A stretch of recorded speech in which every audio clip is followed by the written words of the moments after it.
Neil Oates from Dubai British School, and he's going to talk for 7 minutes only, about Zondel. So, Neil, thank you. Cool. Hello, guys. Just to, oh, sorry, get it out. There might be an opportunity for you later on to make use of it, okay? So I'm going to give you a bit of a live demo. Now, what Zondel is, and I'll just put it up for you, it's essentially an assessment tool, and it's also a learning tool. And with Zondel, you can not only do formative assessment in the classroom or set homework as a formative assessment, you can also set summative assessments as well. But the unique thing about Zondel is it allows you to set these assessments in a fun and creative way. It's not just here's a quiz, answer some questions, here's a percentage, here's your mark. It's here's a quiz, but we're going to make you do that quiz, do those questions in the form of a game. And you can choose any game you like. Also, you can also get the students themselves to create the actual games themselves.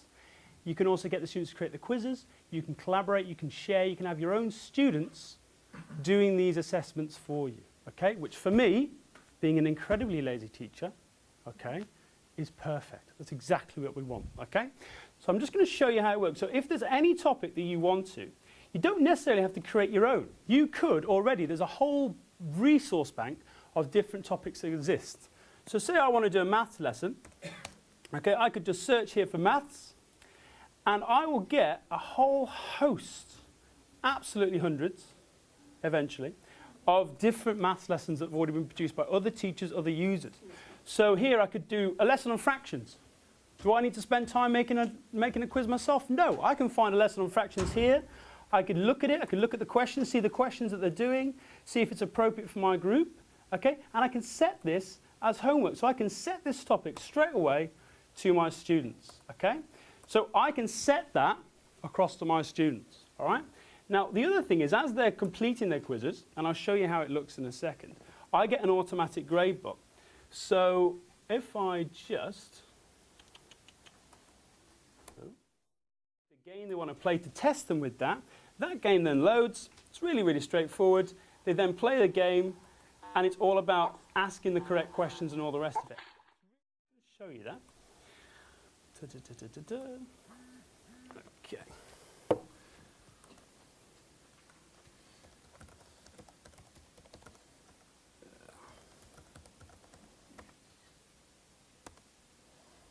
Okay. And if you've got an iPhone or anything like that at the moment, I will let you have a go at entering one of our quizzes. Now, they've got lots of different quizzes down the side. I'm not going to use the Christmas one because it's tending to crash at the moment. But if we do a little game show, I will ask you some questions on the solar system. And I'll actually give some laptops. Let's try yourselves. Would you like to have a go? Yes, as a group. So this is a group interactive in-lesson activity that you can do. So you could get your group into teams, your class into teams, and ask them to attempt this together, okay? So what I now do is I say, how many groups have I got? How many devices? If I just put 4 up, just in case there's enough in there. So what I then ask the students to do, so if I've given you a laptop or you've got a screen or a phone, all you have to do is get your students to go to www.zondel.com/TP. So if you've got my laptop, you're already there. Put the session ID in, put the password in, and they'll register as one of the users for this. So if you've got one of my laptops right now, if you could do that for me, that'd be lovely. Yeah. So on your browser, yeah, so what you do is it's zondel.com, and instead of team play, what we'll do, www.zondel.com,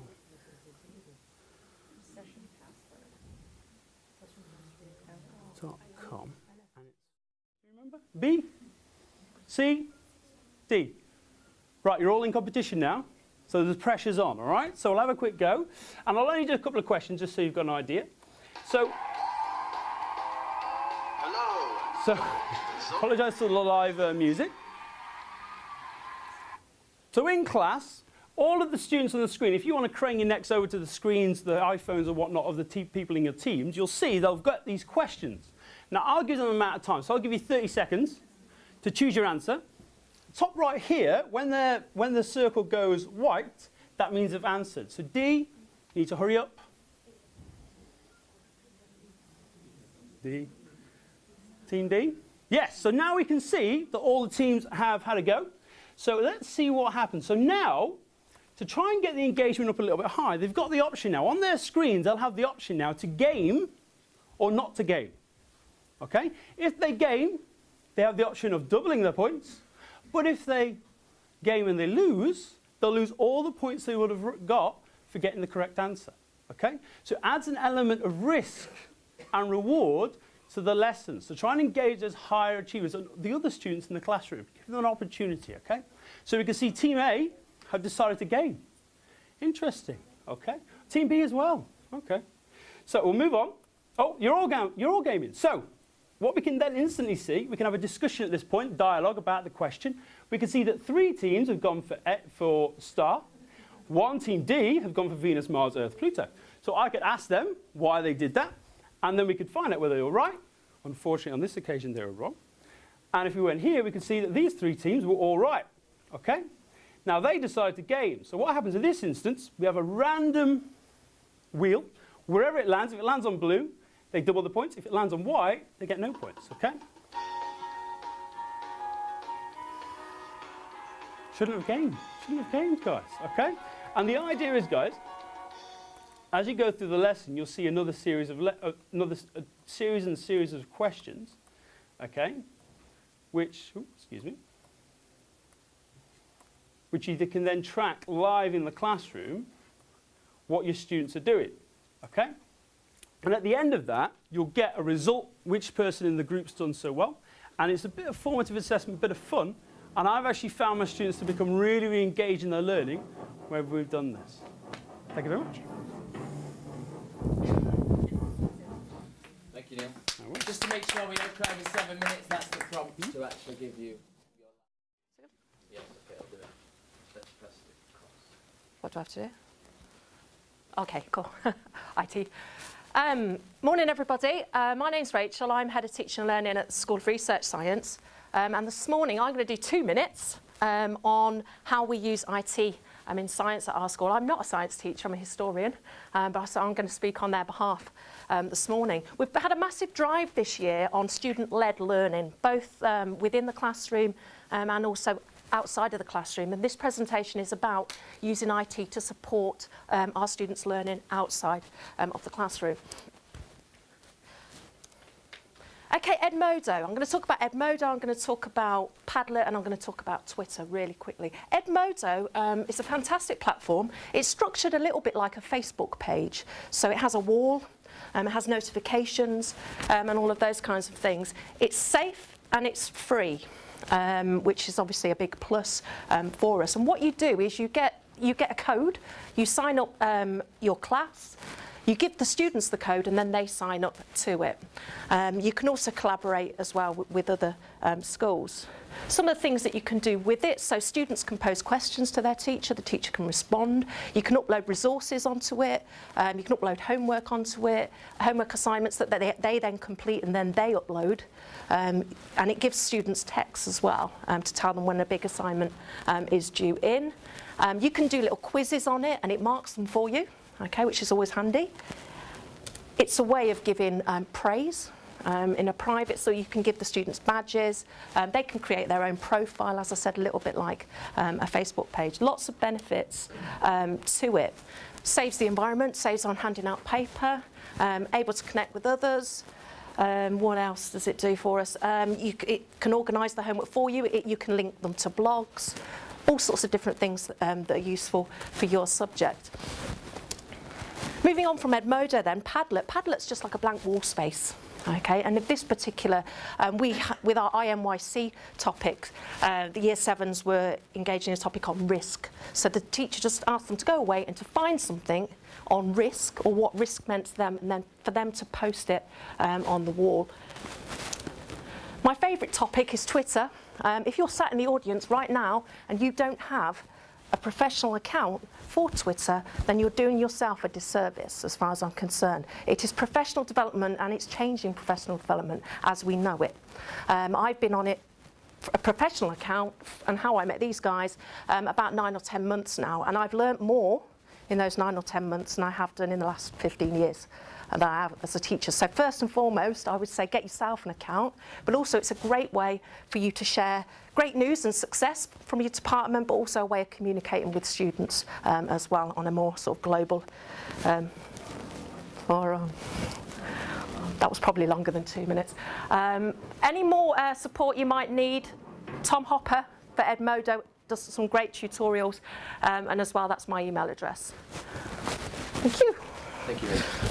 Linked directly to science or maths, but it's about whole school teaching and learning and how I have started to observe lessons in my school. Now, when I went to university and you go through your student teaching practice, you kind of get a feedback form from your observer or your mentor or your principal or whoever it is that might look something like this, which is a bunch of tick boxes and comment area boxes.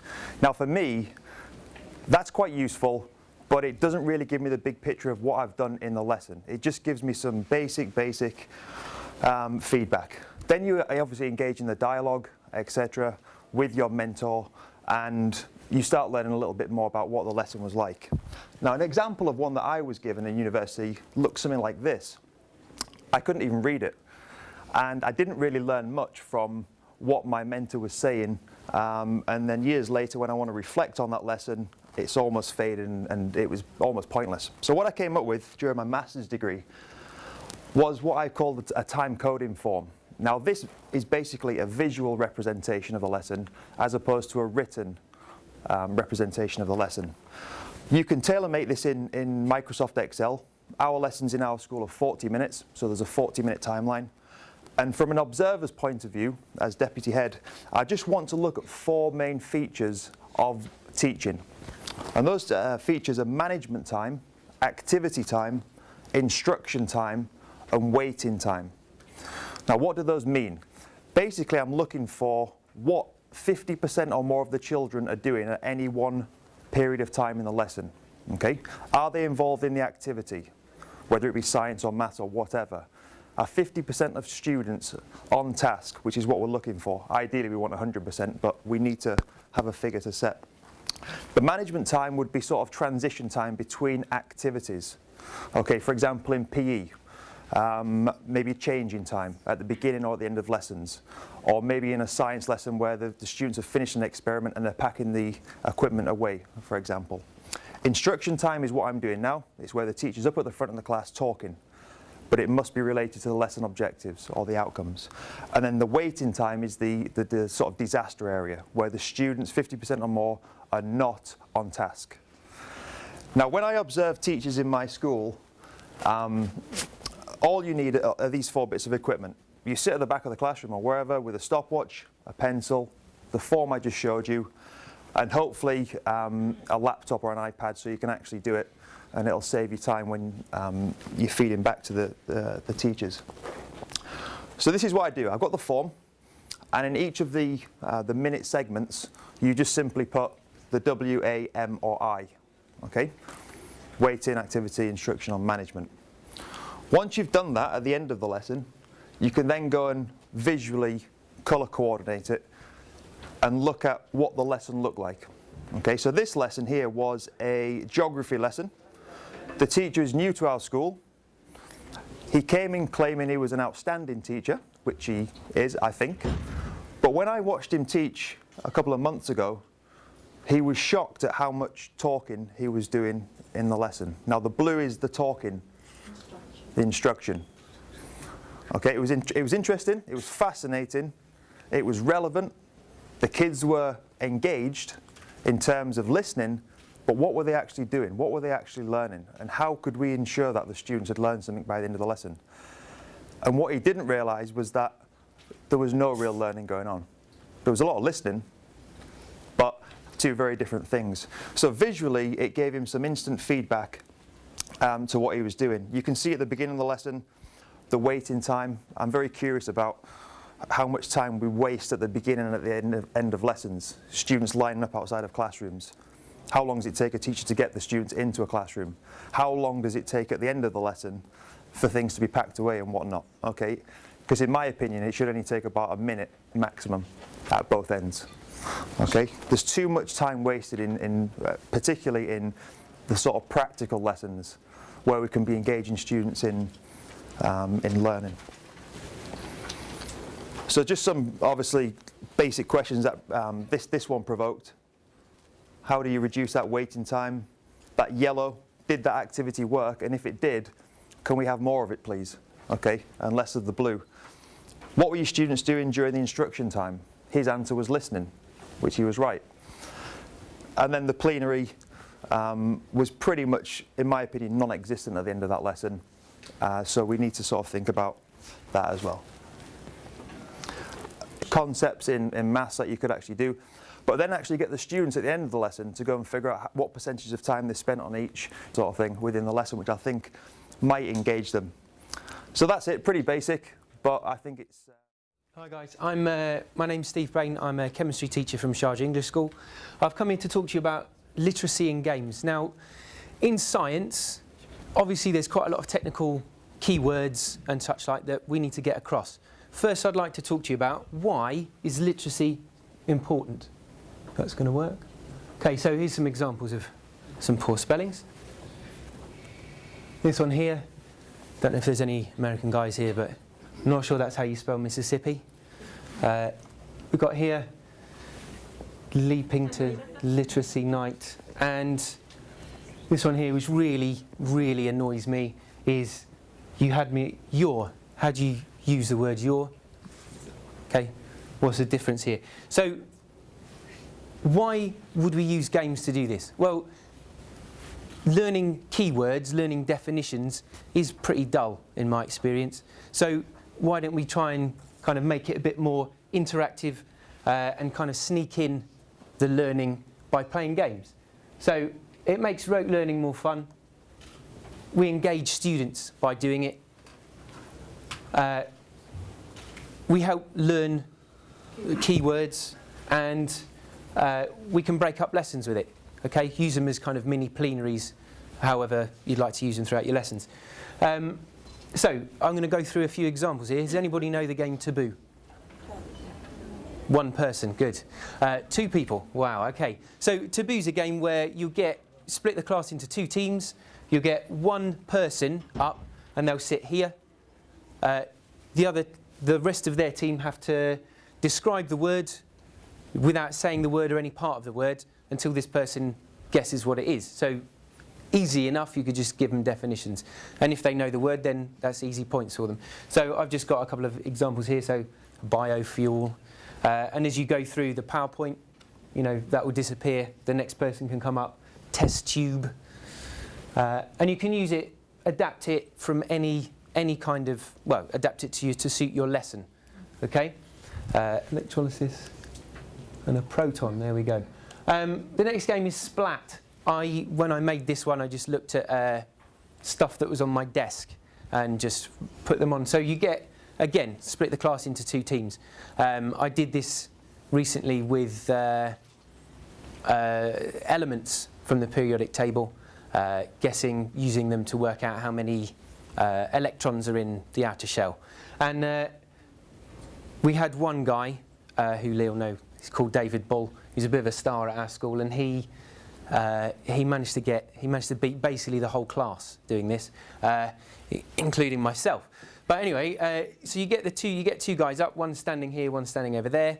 You say a definition, and they have to hit the board. Whoever gets the correct answer gets the point, stays on. Someone else comes up and challenges them.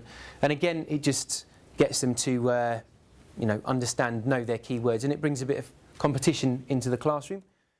Has anyone played Who's in the Bag, or What's in the Bag, or Where's in the Bag? This is a fun game. Animation, apparently. Okay, so you divide the class into teams. Usually 4 or 5 works best. You get them to write down keywords, key phrases, anything that you want them to remember. Okay, and the whole class puts it all into one bag. sorry, yeah, you have to get a piece of paper, give each team a piece of paper. They split it into small sections, write their words down, stick it in the bag. And then the students can write topic, chapter-based keywords, whatever you want them to know. Put the keywords into the bag. Each team elects one person to be the spokesperson. Again, in the same way as Taboo works, they then have to guess what the word is that's on the paper. And after a minute, you total up the scores, and again, you could give the winners a small prize, a firm handshake or pat on the back or whatever. The spokesperson may not say any part of the word, only give the clues to its identity. So they'll be at the front, they'll have the words, they'll be reading the word, and then the team has to guess. Sorry? Because the clues are given out, not the word. No, you don't. They have to guess the word. So you could give a definition or, you know, break it up, anything like that, so to help them to remember the word. Okay, here's a little thing. This is anaerobic or aerobic. So, guys, is this anaerobic or aerobic? Aerobic. Okay, yeah. Is this anaerobic or aerobic? Aerobic. What is it? Aerobic. Aerobic, good. Is this aerobic or anaerobic? It's what? Aerobic. Good. Okay, so you can see, if you're trying to get some very basic definitions and understandings of situations where one of these two words is applicable, sit them down, get people to choose aerobic or anaerobic. Aerobic again. 50-50. Oh, it's a tough one. Yeah, you could discuss this one because it is kind of both. I've put it as anaerobic because when he's actually making the blow, that will be anaerobic respiration. I'm not a biology teacher, I will hasten to add that. Okay. Okay, I can hear the shark, so I'm going to very quickly. Quizzes, silent snowballing, there's all kinds of stuff that I've got here. My favourite though is the licky lolly test. I give keyword tests. Am I out of time? The winner then wins a licky lolly, and that's a favourite on a Thursday afternoon, your last class, and they enjoy having a little licky lolly. Thanks. Application that you can use through Edmodo. You can also have it as a separate application. You don't have to be using Edmodo to use BlendSpace. But if I just show you what it looks like, it's probably the best way of me showing it to you. So you launch your apps through Edmodo. It's another advantage to Edmodo. It's why I think Edmodo is such a fantastic program, because you get all these free apps.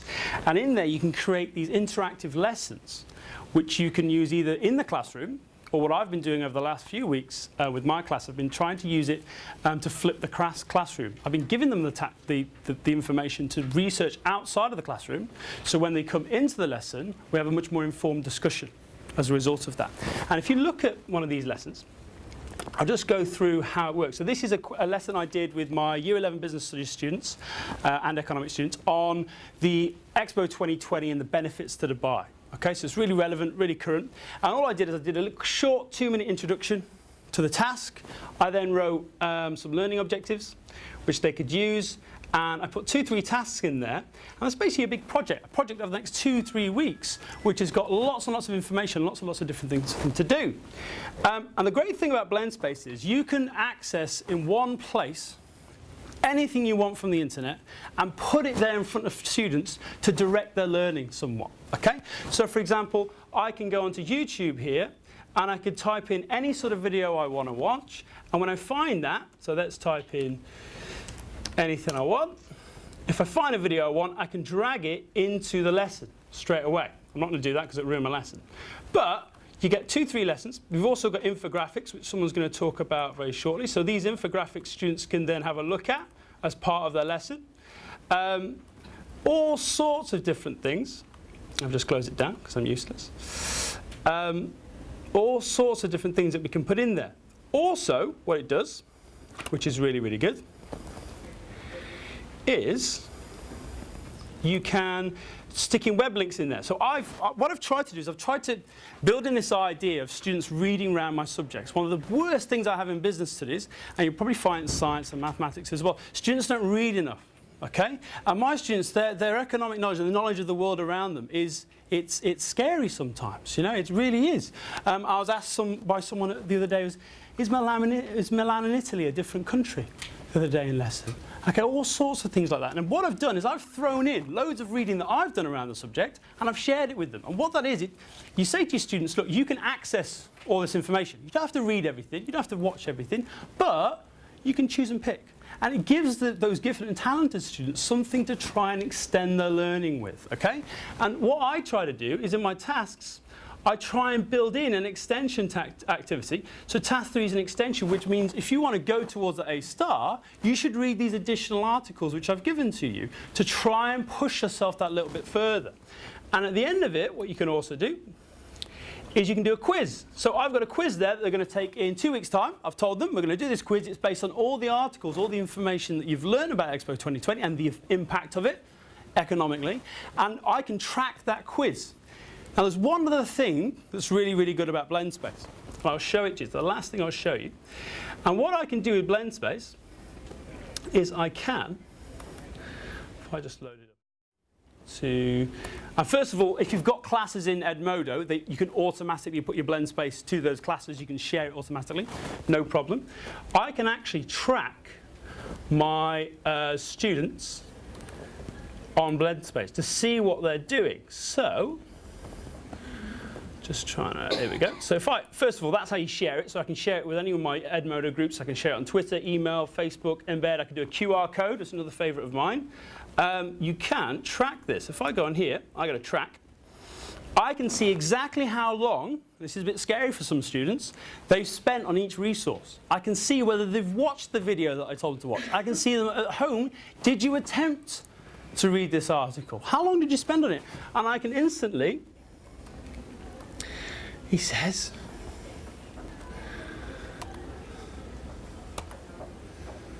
it's not liking me today.